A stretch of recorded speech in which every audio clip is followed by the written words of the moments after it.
Thank you very much. We appreciate it. We are having a meeting today. We actually had a much larger group than this. This is the finals. But we discussed many things. One of them, obviously, was North Korea. We discussed Venezuela. We discussed Afghanistan and the Middle East generally. We had some very good meetings, some very good ideas, very good thoughts, and a lot of decisions were made. This was a very important day, actually. Made a lot of decisions. With that, if you have any questions, yes? Did you make any decision on Afghanistan, whether to add additional? Yeah, we're getting close. We're getting very close. It's a very big decision for me. I took over a mess, and we're going to make it a lot less messy. But that has been a place, 17 years, our longest war, as I read in one of your columns. And frankly, it's going to be a decision that's going to be made very soon. And do you have full confidence in your national security advisor? Yes, I do. General McMaster? Yeah, absolutely. He's our friend. He's my friend, and he's a very talented man. I like him, and I respect him.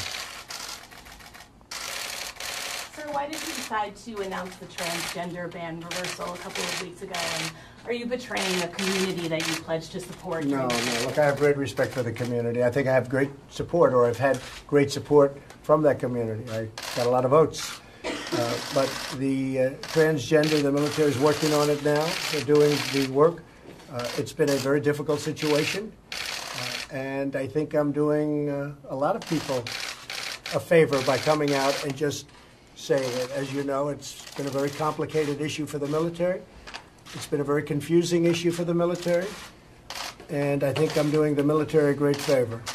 Mr. President, do you have any response to the Russian president expelling 755 workers from our embassy? No, I want to thank him because we're trying to cut down on payroll.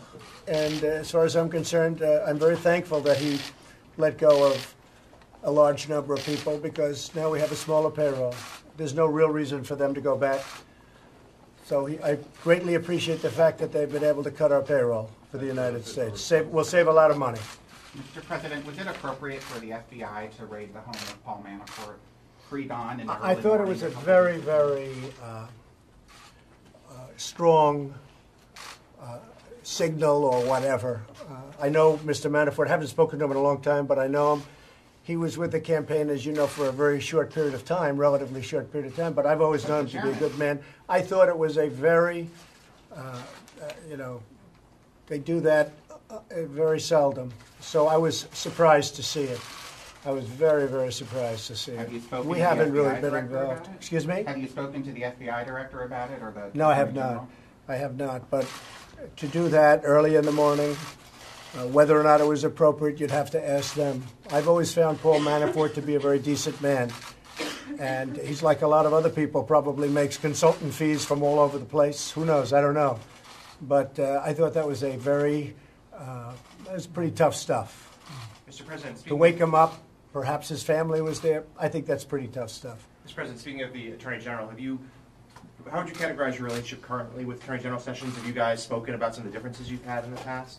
It's fine. It is what it is. It's fine. He's working hard on the border. I'm very proud of what we've done on the border. I'm very proud of General Kelly, what he's done on the border. One of the reasons he's my chief of staff right now is because he did such an outstanding job at the border.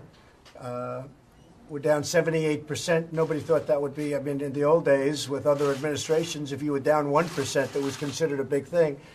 We're down 78% at the border. And nobody thought that was possible. So I'm very proud of General Kelly. He's now chief of staff.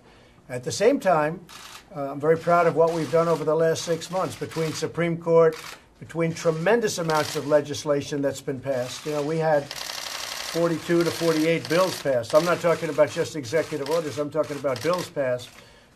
We had massive executive orders. We got rid of record-setting amounts of regulations, and a lot of it is statutory where it's a 90-day period, then you have to wait, then it's another 90-day period, you have to wait 30 days. Much more is coming out.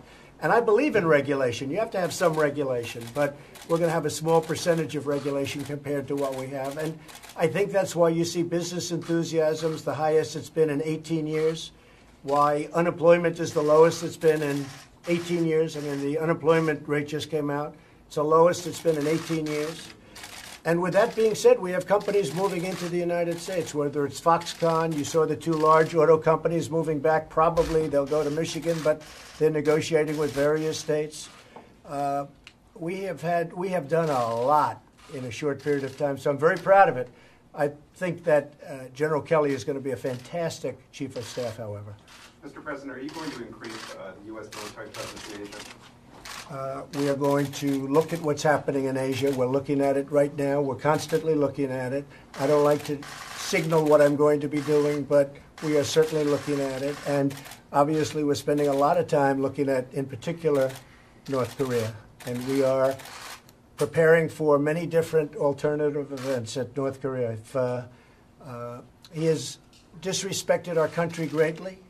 He has said things that are horrific. And with me, he's not getting away with it.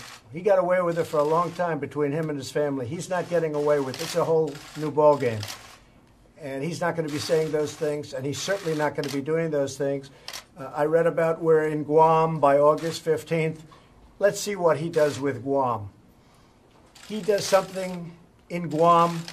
It will be an event the likes of which nobody's seen before, what will happen in North Korea. And when you say that, what do you mean? You'll see. You'll see. And he'll see. Is that a He dare? will see. It's not a dare. It's a statement. Has nothing to do with dare. That's a statement. He's not going to go around threatening Guam, and he's not going to threaten the United States, and he's not going to threaten Japan, and he's not going to threaten South Korea. No, that's not a dare, as you say. That is a statement of fact. Mr. President, can you talk about the nuclear posture and what your priorities are there? Yeah, nuclear to me, number one, I would like to de-nuke the world. I know that President Obama said global warming is the biggest threat. I totally disagree. I say that it's a simple one. Nuclear is our greatest threat worldwide. Not even a question, not even close. So I'd like to de-nuke the world. I would like Russia and the United States and China and Pakistan and many other countries that have nuclear weapons, get rid of them. But until such time as they do, we will be the most powerful nuclear nation on Earth by far. The first order I gave to my generals, as you know, Mike, my first order was I want our nuclear arsenal to be the biggest and the finest in the world. And we've spent a lot of money, a lot of time, and a lot of effort. And it's in tip-top shape and getting better and getting stronger. And until such time as this scourge disappears, we will be so much better and so much stronger than anybody else. And nobody, including North Korea, is going to be threatening us with anything. Sir, what specifically have you changed in the nuclear arsenal? And the reason I ask is that a lot of experts yesterday, in response to your tweet, said that modernizing the arsenal takes many years. It can't be done in 6 months. It's a long process that's only just begun. We've done a lot of modernization, but we've done a lot of renovation. And we have it now in very, very good shape. And it will be in much better shape over the next 6 months to a year. Mr. President, It's a very important thing. Actually, it was the first.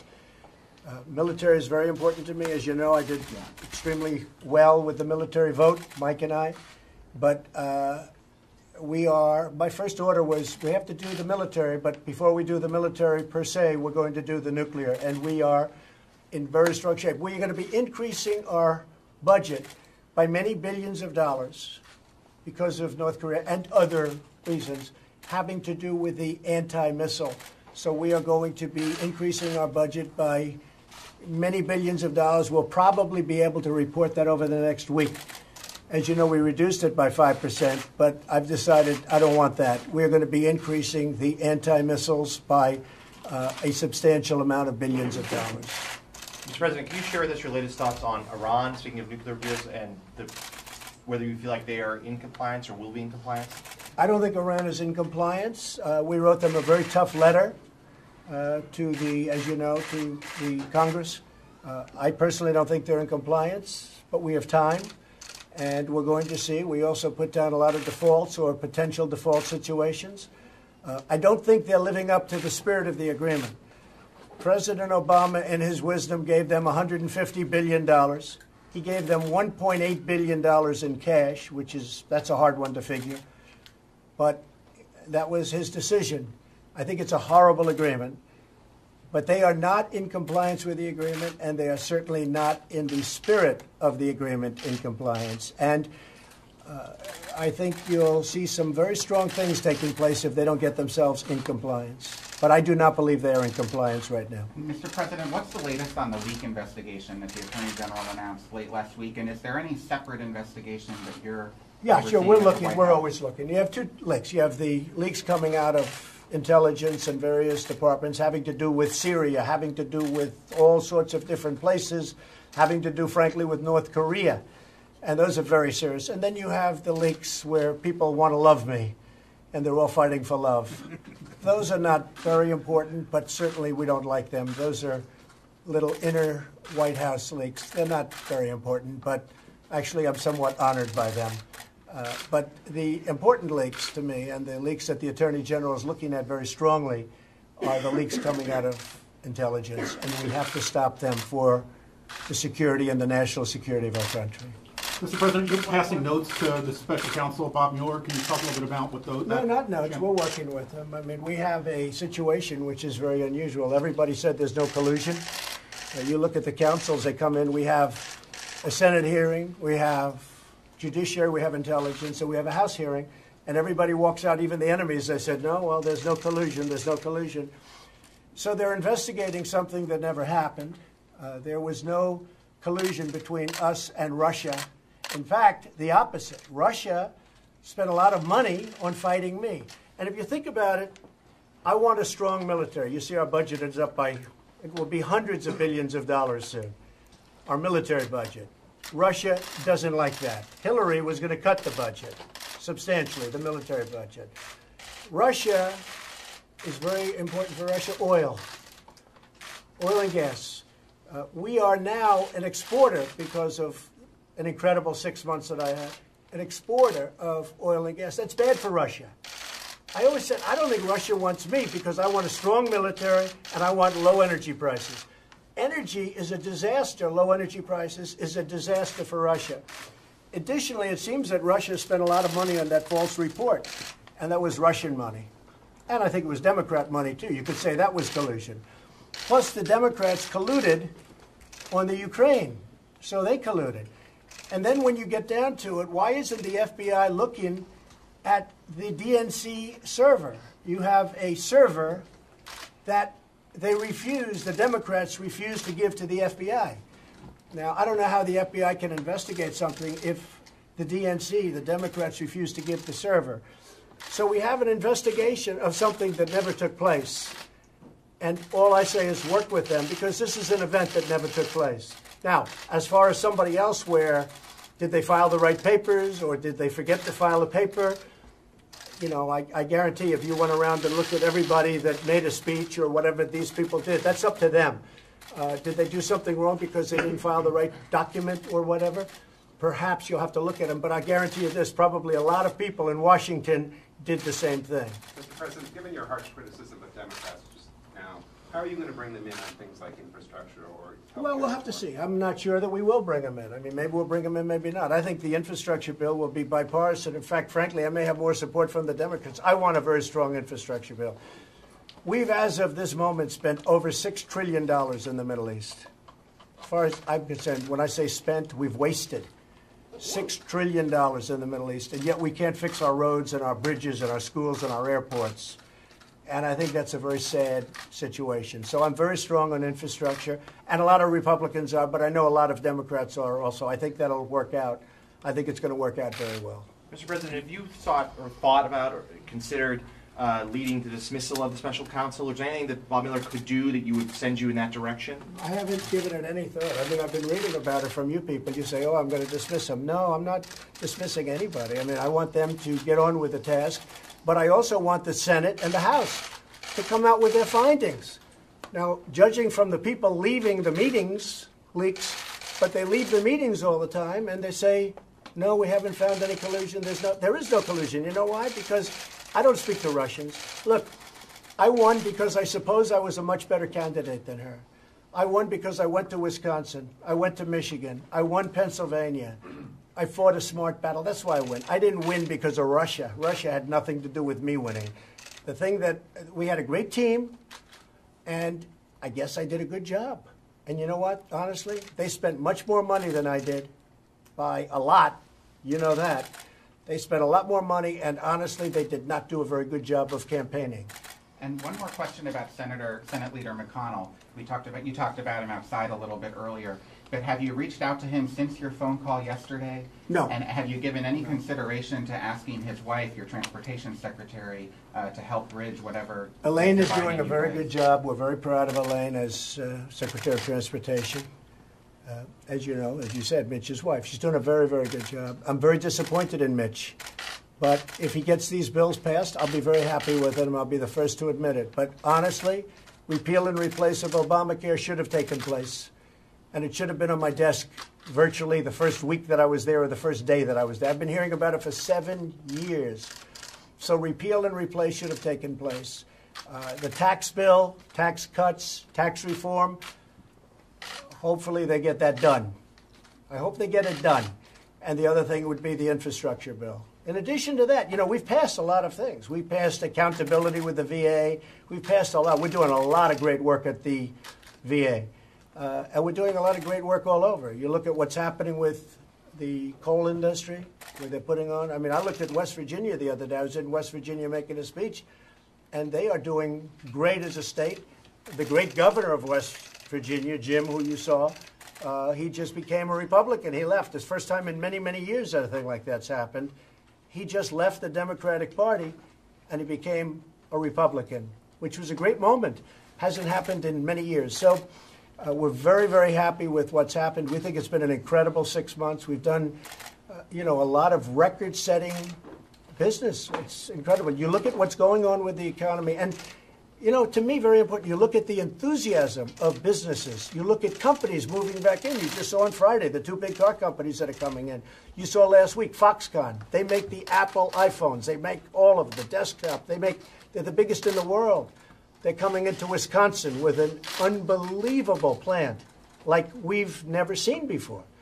And I actually said to Tim Cook of Apple, I said, Tim, I won't consider myself successful as president unless I see you start building those big, beautiful plants that you have all over China. You start building them in the United States. And he's going to do that. Mr. President, you were critical of the intelligence in the run-up to the Iraq War. Should we trust the intelligence now we're hearing about North Korea? Well, it's different intelligence. I have Mike Pompeo. I have great confidence in him. That doesn't mean I had confidence in his predecessor, okay? Which I didn't, actually. Although he did say good things about me. He did say he had no information or no anything on collusion, so I shouldn't maybe say that, but I will say it. But I have tremendous confidence in Mike Pompeo. Dan Coates, fantastic. I mean, we have people. I think your new head of the FBI is going to be, I think I've done a great service for this country. I think that Christopher will do a fantastic job as the head of the FBI. So, look, nobody has greater respect for intelligence than Donald Trump. But you have to have the right leaders. I think we have great leaders right now. And, you can look at the intelligence over the years. It was intelligence that got people to make one of the worst decisions ever made in the history of our country going into Iraq. Because they said there were no weapons. You look at it. It ended up being there were no weapons of mass destruction. They said, if you listen to them, weapons of mass destruction were all over the place. But they were not there. That was intelligence. I have great respect for intelligence as led by the people that I have in charge now. We have great people, and I think it's going to lead us to tremendous victories, and that's what we need. What is that intelligence telling you about North Korea and the nuclear? It's telling me a lot of things, but you'll probably find out about it before anybody else, right? Well, with your leaks, we got to stop the leaks. The leaks are very dangerous for our country. But no, I have great respect for the intelligence community, and I think with the leadership we have right now, hopefully it'll be a very, very successful 8 years for this country, and then after that we'll continue onward. But we have a lot of things we have to straighten out. You have the Middle East. You have North Korea. We have a lot of places of tremendous conflict and tremendous danger for this country. I will say getting the 15-0 vote at the United Nations from the Security Council the other day, that's something that very few presidents would have been able to get. And I have great respect for the fact that China and Russia went along with it. That was a tremendous day for the United States. I think it'll have a strong impact on North Korea. I don't know that it'll be the end all, but I think it'll be I think it'll have a big impact on North Korea and what they're doing. Thank you all very much. Thank you. Thank you, guys. Thank you very much. Thank you. Appreciate it. Thanks.